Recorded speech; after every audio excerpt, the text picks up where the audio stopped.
What if I told you that property taxes and extra bills could cost you thousands more when buying a house in San Diego County in 2026? And most buyers don't find out until closing or even after. Stay tuned. In this video, I'm breaking down exactly what taxes you'll face when buying a home here so you can avoid surprises. Now, quick disclaimer, I am not a CPA or a tax attorney. This video is for educational purposes only, and your situation may be different. Always confirm details with a licensed tax professional or your CPA before making financial decisions.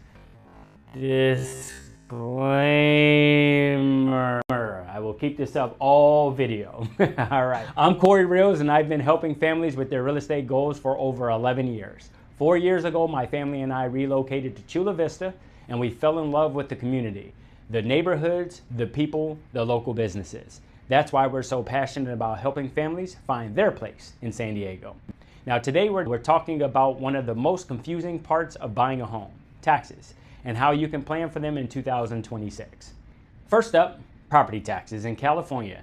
The base property tax rate is set by Proposal 13 at 1% of the home's assessed value. When you buy a home, your purchase price becomes the assessed value. So your tax bill starts at roughly 1% of that price every year.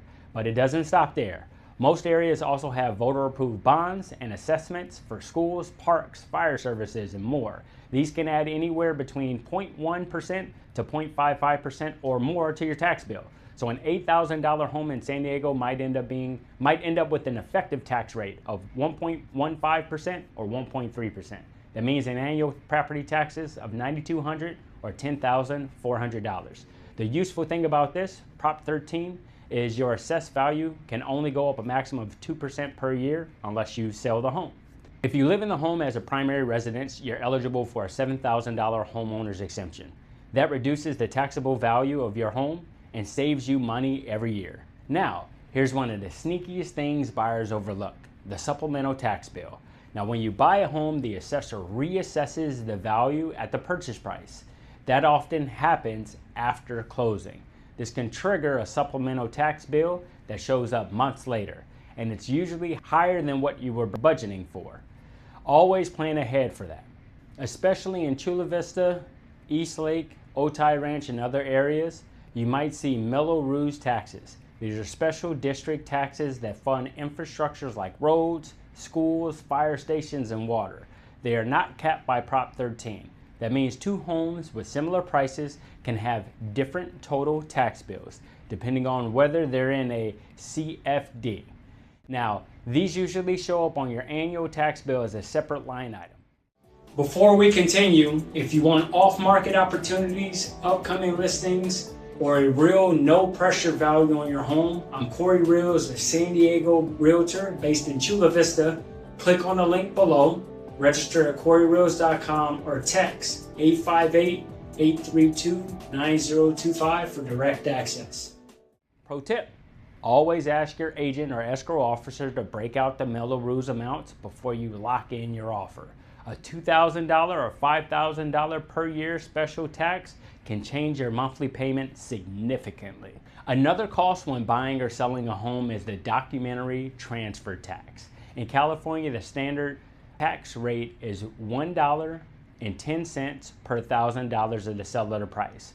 So a $1 million home incurs $1,100 in tax at closing in San Diego County. Now that's still the standard rate in 2026, at least for now.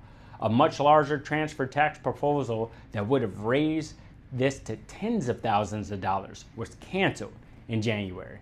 However, local leaders have indicated that there may be future ballot measures that target luxury home sales with higher transfer taxes. Similarly to the Los Angeles Measure ULA. Nothing is law yet, but it's something to watch. Now let me share with you a couple of mistakes I see locally all the time. Mistake number one, failing to budget for a supplemental tax bill. This often arrives after closing and a surprise to buyers. Mistake number two, assuming all homes near each other have the same tax bill. If one home is in the Mello-Roos area or a CFD, your bill could be hundreds or even thousands of dollars higher per year.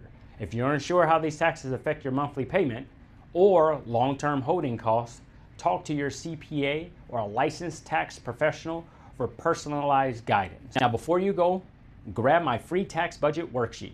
It breaks down property tax, transfer tax, supplemental bills, and Mello-Roos, so you can plan your offer strategy with confidence. You'll find the link in the description below. Thanks for watching. Now, if you learned something today, hit the like and subscribe button. For more San Diego County real estate guides, I'm Corey Reels, your local real estate agent. I'll see you in the next video. Thank you.